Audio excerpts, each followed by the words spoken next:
오늘 본문에서 요한복음은 가장 중요한 예수님은 누구이신가에 대해서 오직 예수님이 우리의 구원자가 되시는데 왜 우리의 구원자가 되시는가? 구원이 꼭 왜 예수님에게부터만 와야 되는가? 이런 부분들에 대해서 우리 함께 말씀을 나누어 보도록 하겠습니다. 우리는 이 말씀을 통해서 왜 예수님만이 우리를 사망에서 생명으로 옮길 수 있는 분인지 19절 말씀 함께 다시 한번 읽겠습니다. 시작. 그러므로 예수께서 그들에게 이르시되 내가 진실로 진실로 너에게 이르노니 아들이 아버지께서 하시는 일을 보지 않고는 아무것도 스스로 할 수 없나니 아버지께서 행하시는 그것을 아들도 그와 같이 행하느니라. 아멘. 오늘 본문의 내용을 보게 되면 이 요한이 기록한 이 내용이 범상치 않습니다. 네. 베드로 우리 전서 함께 주일 말씀 나누고 있는데 베드로의 그 기록한 말씀도 그의 고백이 참 엄청나죠. 그러니까 오늘날 과학이 발달하고 의학이 발달하고 저희들이 굉장히 수준이 높은 것 같지만 이 시대에 요한이 기록한 이 고백을 보십시오. 예수님이 누구신지를 기록한 내용을 보게 되면 의식 레벨이 상당히 높은 것을 알 수가 있습니다. 그러니까 옛날 사람이라고 해서 저희보다 수준이 낮은 것이 절대 아닙니다. 그러니까 성경을 알고 예수님이 누구신지를 알고 하나님을 누구신지 알게 되면 의식 레벨이 이렇게 올라가게 되는 것을 오늘 볼 수 있게 되는데요. 요한이 예수님에 대해서 깨달은 것을 그대로 선포하고 증거하는데 스스로 그러니까 예수님 말씀 기록한 것을 예수님이 선포한 것을 기록한 것이죠. 그대로 기록하면서 선포한 것을 볼 수 있는데 그것이 스스로 할 수 없다. 누가요? 예수님이. 이 말은 예수님이 능력이 부족하다라는 것이 절대 아닙니다. 부족해서 스스로 할 수 없다라는 것이 아니라 하나님 아버지와 분리되어져서 독립적으로 하지 않는다라는 것입니다. 그러니까 근본적으로 예수님이 하시는 그 모든 것은 하나님과 동일하게 함께 하신다라는 거예요.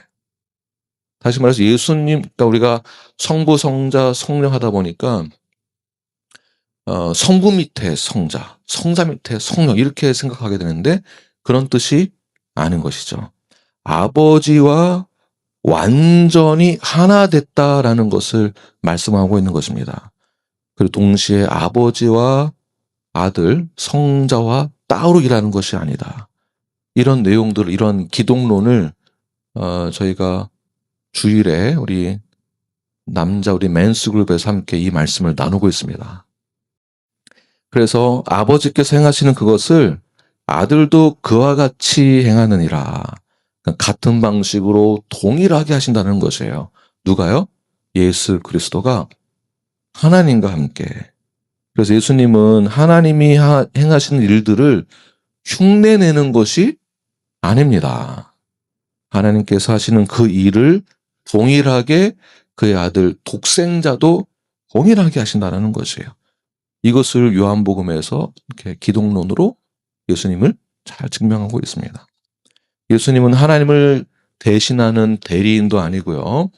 아버지와 본질적으로 하나이신 하나님의 아들이시기 때문에 그래서 초대교회에서 예수님을 보고 목숨을 걸고 이렇게 표현을 합니다. My Lord, My Lord. 예수님이 나의 주라는 거예요. 그러니까 신이란 것이 그 당시에 황제에게 부르는 호칭이 있었는데 그것이 무엇일까요? 신이요. 신격화시켰던 것이죠. 그래서 My Lord. 그래서 나의 주는 이 세상의 어떤 것도 아니고 오직 하나님과 동등됨을 취하신 예수 그리스도다라는 것이 우리의 고백이 되는 것입니다. 이 고백을 함부로 또는 쉽게 할 수 있는 고백이 아닌 거예요. My Lord. 내 인생의 참된 주인이 누구십니까? 예수 그리스도. 그 주인의 말씀에 순종하는 자가 바로 저희들입니다. 여러분 이 선언이 얼마나 중요하고 엄청난 그 선언인지 신앙 고백인지 한번 보시길 바랍니다. 구약에서 보게 되면 생명을 주관하신 분이 누구십니까? 하나님이세요. 죄를 용서하시는 분도 하나님이시고 심판하시는 분도 하나님이십니다. 그런데 예수님이 뭐라고 말씀하십니까? 아버지가 하시는 일을 나도 동일하게 한다는 것이에요. 자, 이것은 예수님과 하나님을 같은 위치로 본다는 것이죠. 그래서 성부와 본질적으로 함께하는 분이 예수 그리스도, 하나님의 아들이심을 드러나는 계시가 바로 오늘 말씀이 되는 것입니다. 20절 말씀 시작. 아버지께서 아들을 사랑하사 자기가 행하시는 것을 다 아들에게 보이시고 또 그보다 더 큰 일을 보이사 너희로 놀랍게 여기게 하시리라. 여기서 아버지께서 아들을 사랑하사, 사랑한다라는 이 원어를 보게 되면 저희가 잘 알고 있는 아가페 사랑이 아니라 여기서는 필레오 사랑을 말하고 있습니다. 그러니까 아가페 사랑이 가장 큰 사랑으로 보고 필레오는 좀 낮은 것으로 이렇게 차별을 두는데 질적으로는 다른 것이지 차이가 있는 것은 아닙니다. 필레오의 사랑은 다시 말해서 하나님 아버지와 아들 예수님과의 친밀한 관계의 그 사랑을 말하는 것이겠죠. 친밀하고 깊은 교제하는 그 사랑을 말하는 것입니다. 아버지와 아들 사이에서의 인격적인 깊은 교제의 그 사랑. 다시 말해서 예수님과 아버지는 떨어질래야 뗄래야 뗄 수 없는 관계의 그 사랑을 말하는 것이죠. 성부와 성자는 영원 전부터 완전한 사랑의 교제를 하셨다라는 것이에요. 그래서 아버지가 하시는 일을 아들도 다 아는 것입니다. 다 아는 거예요. 이것이 바로 삼위일체의 하나님의 신비로운 그러한 관계를 말하고 있는 것입니다. 예수님은 단순히 하나님의 명령을 수행하고 하나님의 명령에 따라서 그냥 순종하신 분만이 아니라 영원 전부터 하나님 아버지와 영원 전부터 아들이신 예수 그리스도가 함께 하셨고 또 관계 가운데서 아셨다라는 거예요. 다 아신 상태에서 모든 일들을 구원의 그 계획을 이루신 분이 예수 그리스도가 되는 것입니다. 더 나아가 예수님이 이렇게 말씀하시는데요. 21절 시작. 아버지께서 죽은 자들을 일으켜 살리심 같이 아들도 자기가 원하는 자들을 살리느니라. 자, 이 말씀 때문에 유대인들이 아주 큰 충격을 받고 예수님을 더 이제 핍박을 하게 되는데, 왜냐하면 구약에서 이렇게 말하고 있기 때문에 그렇습니다. 신명기 32장 39절 말씀 시작. 이제는 나 곧 내가 그인 줄을 알라. 나 외에는 신이 없도다. 나는 죽이기도 하며 살리기도 하며 상하게도 하며 낫게도 하나니 내 손에서 능히 빼앗을 자가 없도다. 자, 생명을 주시는 분은 오직 구약에서는 하나님 한 분밖에 없다라는 거예요. 그런데 오늘 요한복음 본문에서는 예수님이 뭐라고 말씀하십니까? 나도 살린다. 지금 이 말을 들으니까 이런 신성을, 하나님에게만 있는 그 신성을 자기가 자기 보고 그렇게 말을 하네 라고 이제 그렇게 받아들이게 된 것이죠. 더 나아가서 자기가 원하는 자들, 즉 예수님께서 생명을 주신 그 주권적인 권세가 있다라는 것이죠. 예수님도 동일하게. 자, 아멘이시죠? 자, 영생은 누가 주는 것일까요? 김한국 목사가 영생을 주는 것일까요? 네, 그거는 이제 사입이라고 합니다. 사입이. 김한국 목사가 영생을 주는 것이 아니고 영생을 주시는 분은 오직 하나님, 예수 그리스도가 영생을 주시는 것입니다. 영생은 어떻게 주어지는 걸까요? 교회 잘 다니면 영생이 주어질까요? 그렇지 않습니다. 예수님을 믿으면 영생이 주어지는 거예요. 왜냐하면 동등하신 분이시기 때문에. 선한 행위를 하면 영생이 주어질까요? 그렇지 않습니다. 오직 생명의 주인이신 예수 그리스도만이 영생을 우리에게 주실 수 있습니다. 그래서 요한복음은 계속해서 우리를 예수님에게로 계속 인도하고 있는 것을 볼 수 있는데, 바로 22절 시작. 아버지께서 아무도 심판하지 아니하시고 심판을 다 아들에게 맡기셨느니라. 자, 왜 하나님께서 심판을 아들에게 맡겼었을까요? 그 이유가 23절에 있습니다. 시작. 이 모든 사람으로 아버지를 공경하는 것 같이 아들을 공경하게 하려 하심이라. 아들을 공경하지 아니하는 자는 그를 보내신 아버지도 공경하지 아니하느니라. 아멘. 자, 우리의 예배의 대상은 하나님입니다. 우리 예배의 대상이 하나님이시듯이 예수님도 동일하게 우리의 예배의 대상이 되어야 한다라는 그 이유 때문입니다. 그러니까 예수님도 역시 우리의 예배를 받으실 분이다라는 것이죠. 그러니까 우리는 무엇을 위해서 예배를 드리는가에 초점을 가지고 있다 보니까 내가 복받기 위해서 예배를 드리는 걸로 생각을 하는데, 내가 예배를 잘 드리면, 또 다른 표현으로는 내가 정성을 다하면 그 신이 감동을 해가지고 나에게 보답을 해줄 것이다 라는 차원에서 예배를 드리는 그런 관념으로, 그러한 기준으로 예배를 드리는 경우가 상당히 많이 있습니다. 그러나 예배를 받으실, 영광을 받으실 분은 이미 정해져 있죠. 그래서 우리가 예배를 드린다는 것은 예배를 드릴 대상이 정확하게 있다라는 것입니다. 그러니까 예배를 받으실 분은 오직 하나님이신, 동시에 오늘 본문에 의한다면 예수 그리스도가 되는 것이죠. 그래서 아들을 공경하지 아니하는 자는 그를 보내신 아버지도 공경하지 아니한다, 이렇게 말하고 있는 것입니다. 우리가 하나님을 믿는다고 하면서 예수님을 또한 거절할 수 없다라는 것이고, 우리가 하나님을 존중한다 하면서 예수님을 외면할 수는 없는 것입니다. 왜냐하면 성부와 성자는 결코 분리될 수 없기 때문에 그렇습니다. 예수님을 믿는 것이 곧 하나님을 믿는 것이고요. 예수님을 거절하는 것은 곧 하나님을 거절하는 것과도 같은 것이다. 자, 예수님을 우리는 그렇지 않지만 종교 지도자나 선지자나 성인으로 보는 경우들이 있는데, 절대 그러한 개념들은, 그러한 이론들은 성경에서 위배되는 것입니다. 예수님은 하나님과 하나 되신 하나님의 아들이신 줄을 믿으시길 바랍니다. 그래서 그분만이 우리의 죄를 용서하실 수 있고요. 오직 예수님만이 죽은 자를 살리실 수 있고, 오직 예수님만이 마지막 때에 우리를 심판할 수 있는 것입니다. 예수님은 피조물이 아니라 창조주이십니다. 믿으십니까?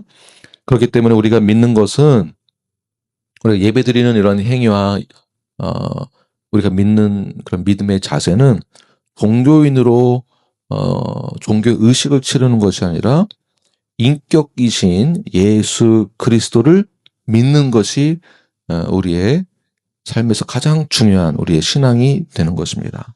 우리가 붙드는 것은 또한 교회의 전통도 아니고 의식도 아니고, 우리가 붙들어야 하는 것은 생명의 주관자가 되시는 예수 그리스도, 그 예수님을 붙드시기를 바랍니다. 24절 말씀 시작.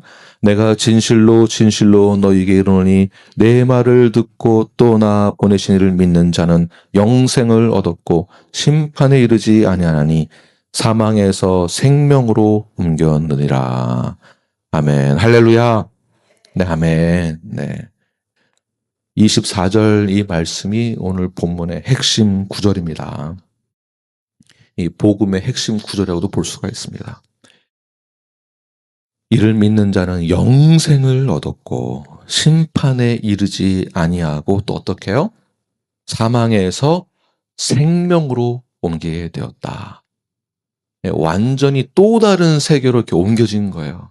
이 중간에서 이렇게 이것도 아니고 저것도 아니고 이 상태가 아니라 완전히 흙과 백이 나눠진 상태. 죽음에서 생명으로, 어둠에서 빛으로 이렇게 띄어서 옮겨진 상태가 된 것입니다. 이 본문의 말씀을 제가 이 원어로 이제 분석을 좀 더 해드리겠습니다. 먼저 예수님은 믿는 자들에게 세 가지를 약속하셨는데, 첫 번째가 무엇입니까? 영생. 두 번째는 심판에 이르지 아니하고, 세 번째는 사망에서 생명으로 옮겨진다. 자세히 보십시오. 자, 본문 보게 되면 영생을 얻게 된다. 그 영생을 앞으로 얻을 것이다가 아니고요. 영생을 이미 얻었다라는 거예요. 언제요? 우리가 예수님을 나의 주로 믿고 영접했을 때. 네. 그러니까 영생이 이미 주어지는 거예요. 그런데 우리는 두려움이 있죠. 곧 있으면 내 몸도 너무 아프고 점점 늙어가고 거울을 볼 때마다 너는 누구냐? 이런 말이 계속 나오게 되고, 사진 찍기가 두렵고 몸이 아프게 되면 이제 나 곧 죽을 것 같은, 거기에 더 나아가서 아프신 분들이 이제 제가 나이가 드니까 점점 많아지고 있잖아요. 아프셔서 거동을 못 하신 분들 보게 되면 그 모습을 보면 앞으로 나의 미래가 보이게 되죠. 나도 그렇게 될 텐데. 이제 죽음을 눈앞에 두고 있는 분들을 보게 되면 그 죽음이 앞으로 나에게 일어날 그 상상이 이제 막 잠을 이루지 못하게 되죠. 두려움에 휩싸게 됩니다. 그런데 이미 성경에서는 우리에게 영생이 주어졌대요. 영생이 이미 나에게 주어졌고 영생을 가지고 있다. 근데 이 영생은 죽지 않고 영원히 산다라는 것으로만 해석해서는 안 되는 것이에요. 네, 물론 죽음을 두려워해서도 안 되지만, 여기서 영생이 주어졌다라는 것은 끝없이 오래 산다, 죽지 않는다라는 말이 아니고요. 영생을 단순히 이 시간의 길이로만 보는 것이 아니라 생명의 질이 바뀐 것으로 보는 것입니다. 이걸 다른 표현으로는 관계로 보는 거예요. 관계. 예수님과 나와의 관계의, 그러니까 질적인 관계가 바뀌었다라는 것이에요. 우리가 하나님과의 관계 속으로 들어갔다는 것입니다. 질적으로 그러니까 달라진 거예요. 그러니까 전에는 사망과 어둠에 있었는데 이제는 빛과 생명으로 옮겨지면서 어떻게 질이 바뀌었다는 것인가요? 하나님과의 깊은 관계 속으로 들어갔다라는 것이에요. 그래서 이것을 관계로 들어간다, 영생을 한다, 관계로 들어갔다. 관계라는 것은 서로를 아는 것을 말하는 것이겠죠. 우리가 하나님과 관계 속으로, 질적인 관계로, 깊은 관계로 들어갔다는 것은 하나님을 그만큼 안다라는 거예요. 영생에 그런 의미가 있습니다. 요한복음 17장 3절 말씀 제가 읽겠습니다. 영생은 곧 유일하신 참 하나님과 그가 보내신 자 예수 그리스도를 아는 것이니라. 그러니까 하나님과 또 예수님을 아는 것이 무엇이다? 영생이라는 거예요. 이해되십니까? 그러니까 우리가 믿는 그 믿음의 대상이, 예배의 대상이 누구인지를 아는 거가 이만큼 중요한 거예요. 이걸 모르니까 종교적인 의식에 더 우리 관심을 갖게 되는 것이겠죠. 그리고 우리가 받을 리워드에 대해서만 관심을 갖는 거예요. 내가 이렇게 이 정도 했으면 하나님이 나한테 요 정도는 베풀어 주시겠지라는 기대를 갖게 되는 것인데, 이게 굉장히 아주 단순히 아이들이 뭔가 부모에게 원하는 정도의 수준에 머물러 있는 것입니다. 이러한 신앙은. 또한 성경에서 안다는 것은 단순히 이 지식적으로 아는 것을 말하는 게 아니고요. 안다라는 것은 인격적인 관계 속에서 아는 것을 말하는 것입니다. 다시 말해서 영생이라는 것은 하나님과의 관계가 회복된 것. 죄 때문에 끊어졌던 하나님과의 관계가 예수 그리스도를 통해서 다시 연결되는 거예요. 그래서 영생이라는 것은 우리가 앞으로 받을 미래적인 그 차원에서 보험으로 받아들일 정도의, 또는 미래적인 차원에서 우리가 이렇게 티켓 정도로 생각하는 그러한 수준이 아니고요. 영생을 얻었다라는 것은 이제 하나님과 깊은 관계 속으로 들어가 그분을 아는 새로운 삶이 시작되어지는 그 초점, 그 시작이 바로 영생을 얻은 시점이에요. 영생을 얻었을 때. 그 영생을 언제 얻었습니까? 앞으로 얻을 것이다가 아니라 이미 영생을 우리는 가진 자입니다.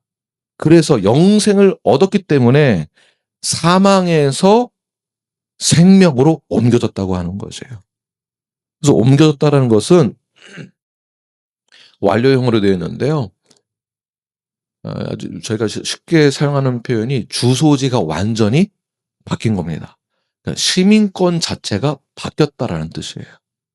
그러니까 우리의 소속이 어딘가 이 세상이 아니고 우리의 소속은 하늘에 있다. 하나님과 관계 속에 있는 그 영생을 받은 자들이 있다는 것이에요. 그런데 우리는 우리 베드로전서에서 함께 나누고 있지만 여전히 이 땅 가운데 소속되어 있는 자로 이 땅 가운데서의 사고방식으로 살려고 하는 그들에게 향하여서 베드로가 전하는 메시지가 이거예요. 너희 소속은 여기가 아니고 천국 시민이다. 그게 베드로전서 후서 얘기예요. 앞으로 일어날 일들에 대한 것이 아니라 우리는 이 땅 가운데에서 하늘의 시민권을 가진 자로서 영생을 가진 자로서 사망에서 생명으로 옮긴 자로서 살아가는 자. 그래서 골로새 1장 13절 보게 되면 그가 우리를 흑암의 권세에서 건져내사 그의 사랑의 아들의 나라로 옮기셨느니라. 아멘이시죠? 완전히 옮겨졌다. 우리는 이 땅 가운데 살아가고 있으나 그리고 여전히 어떠한 병에 시달릴 수도 있고요. 아픔 가운데 눈물을 흘릴 수도 있고 고난도 있고 또는 죽음도 경험하게 될 것입니다. 그러나 오늘 본문에서 주님께서 말씀하신 것은 무엇입니까? 죽음으로 우리가 끝나는 것은 절대 아니다. 죽음이 끝이 아니다. 그러니까 죽음 때문에 두려워할 필요가 없다는 것입니다. 왜냐하면 우리는 생명의 영역 안에 들어갔기 때문이다. 그러니까 하나님과 관계 속으로 더 깊이 들어갔기 때문이다. 그러니까 죽음이 우리의 목적지가 아니고 행성지도 아닌 거예요. 종착지도 아닌 거예요. 죽음이 우리를 두렵게 함으로 우리의 인생의 질적으로 낮은 삶을 살 필요가 없다는 것입니다. 그래서 25절 시작. 진실로 진실로 너에게 이르노니 죽은 자들이 하나님의 아들의 음성을 들을 때가 오나니 곧 이때라. 듣는 자는 살아나리라. 아멘. 자, 때가 온다. 곧 이때라. 때가 온다. 곧 이때라. 자, 이 때가 언제인가? 지금인가요? 아니면 과거의 그때인가요? 앞으로 올 그때인가요? 아무도 모르는 그때입니다. 아무도 모르는 그때. 그러니까 마지막 때, 네. 마지막 그때를 말하는 것인데, 이것은 그때가 언제냐 하면, 우리 모두가 다 부활할 그때를 말하는 것입니다. 그러니까 영적인 부활을, 그러니까 우리가 마지막 때 부활도 하지만, 또 다른 의미로는, 이중적인 의미로는 영적인 부활을 의미하고, 영적인 부활이 이미 우리에게는 이루어졌다고 보는 것이에요. 그래서 죄 가운데 죽어있던 사람이 주님의 음성을 듣는 순간 어떻게 해요? 살아났다. 그렇다면 여러분 주님의 음성을 언제 들었습니까? 예수님 믿었을 때 들었다고 보는 것이에요. 이 말씀 듣고서는 예수님의 음성을 달라고 주님 음성을 나에게 들려달라고 기도해서 그때 음성을 들으면은 살아나는 게 아니고 이미 우리는 음성을 들었기 때문에 살아났다라고 보는 것입니다. 자, 그러니까 이런 얘기를 왜 하고 있느냐 하면 예수는 단순히 인간으로만 오신 분이 아니라 하나님의 아들로서 구원자로서 오셨다는 것을 말씀하기 위해서예요. 곧 이 말은 예수님에게 생명이 있다라고 말하기 위해서 지금 이렇게 어렵게도 말씀하고 계신 것입니다. 창세기에서 하나님의 빛이 있으라 하심에 빛이 생겼죠.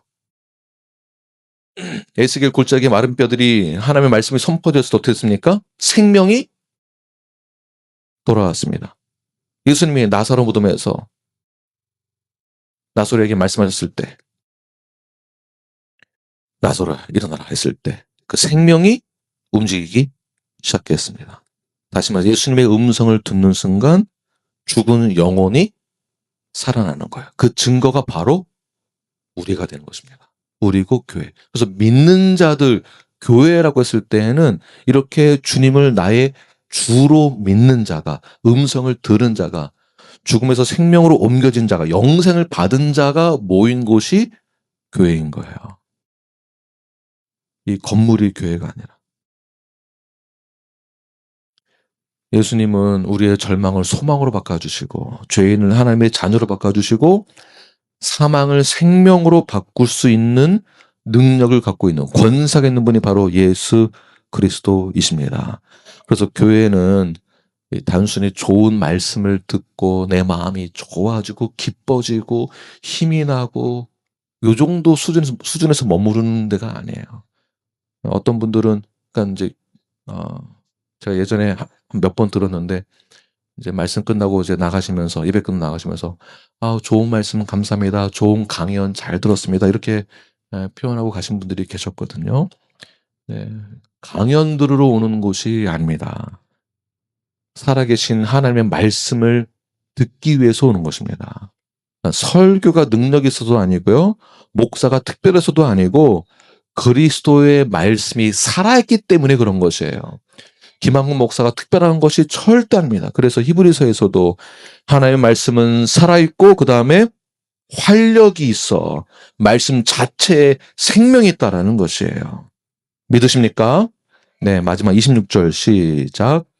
아버지께서 자기 속에 생명이 있음같이 아들에게도 생명을 주어 그 속에 있게 하셨고, 할렐루야. 예수님의 신성을 보여주는 아주 중요한 메시지이죠. 오늘 본문 내용입니다. 성경은 오늘 본문에서는 하나님을 생명의 근원이라고 말씀하시는 동시에 예수님도 어떻게 해요? 내 안에 생명이 있다. 예수 그리스도 안에 생명이 있다. 자, 그래서 우리가 예수님께 나아가는 이유, 십자가를 붙드는 이유, 예배의 대상이 되시는 예수님께 예배하는 그 이유가 여기에 있는 것이에요. 왜 그럴까요? 생명이시기 때문에. 예수님은 우리의 길을, 우리가 가야 할 그 길을 가르쳐 주는 것뿐만이 아니고, 우리를 인도하는 것뿐만이 아니고, 성령님이시죠. 생명의 근원 자체가 되신다는 것입니다.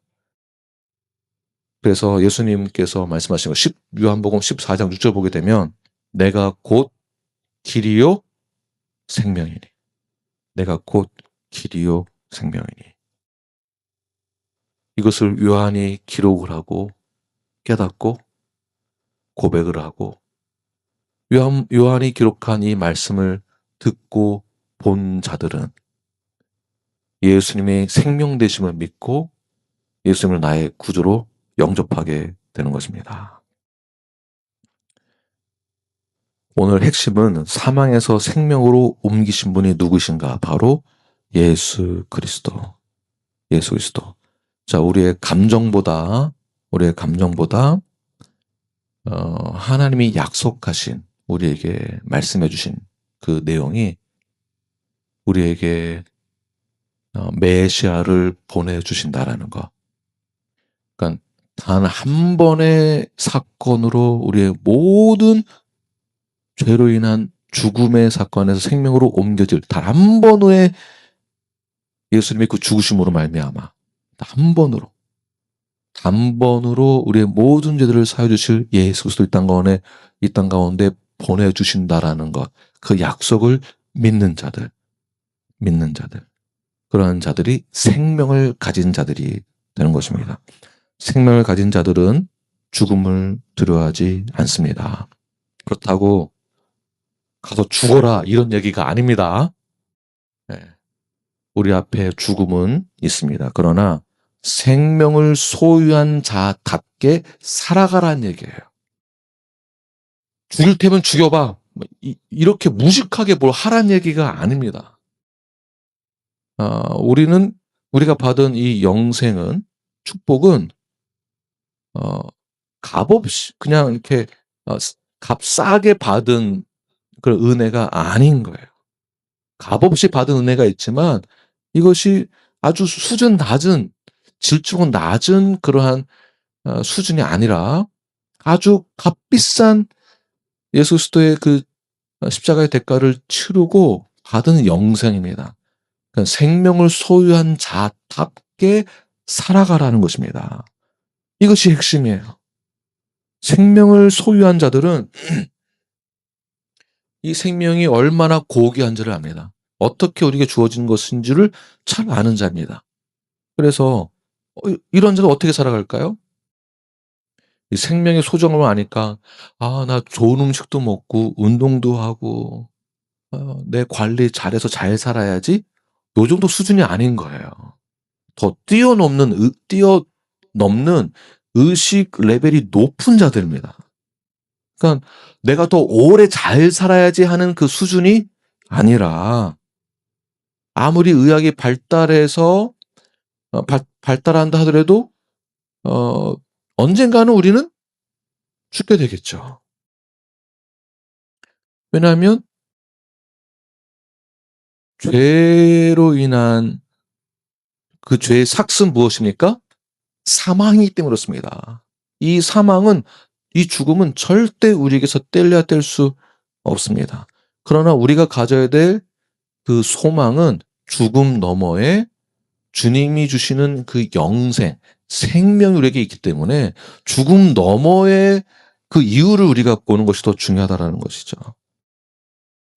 그래서 내 말을 듣고 또 나를 보내신 이를 믿는 자는 영생을 얻었고, 그 다음에 심판에 이르지 아니하고, 그 다음에 사망에서 생명으로 옮겨지게 된다. 복음은 죽은 자를 살리는 하나님의 능력입니다. 예수님께서는 죄 없는 사람을 부르러 온 것이 아니라 죽은 영혼을, 죄 가운데 죽은 영혼을 살리러 오셨습니다. 그래서 우리의 소망은 내가 얼마나 하나님을 붙드는가가 아니라 하나님께서 얼마나 끝까지 우리를 붙드시는가에 있습니다. 그 다음에 우리가 살아가야 될 것은 내가 무엇을 이루었는가, 내가 얼마나 성공했는가, 내가 남들에게 이 세상 가운데서 나를 얼마나 증명할 수 있는가, 내가 얼마나 인정을 받았는가, 이것이 아니라 내가 얼마나 죽음에서 생명으로 옮겨져서 생명을 소유한 자로서 나는 어떠한 소망을 가지고 살았었는가, 그 생명의 말씀을 나는 얼만큼 순종을 했는가, 이러한 삶을 살아내시는 저와 여러분이 되길 간절히 축원합니다. 절망보다 소망을 먼저 품으시고 두려움보다 믿음을 가지고 나아가시며 환경보다 하나님의 약속을 붙들고 나아가시는 건강한 성도가 되길 간절히 축원합니다. 기도하겠습니다.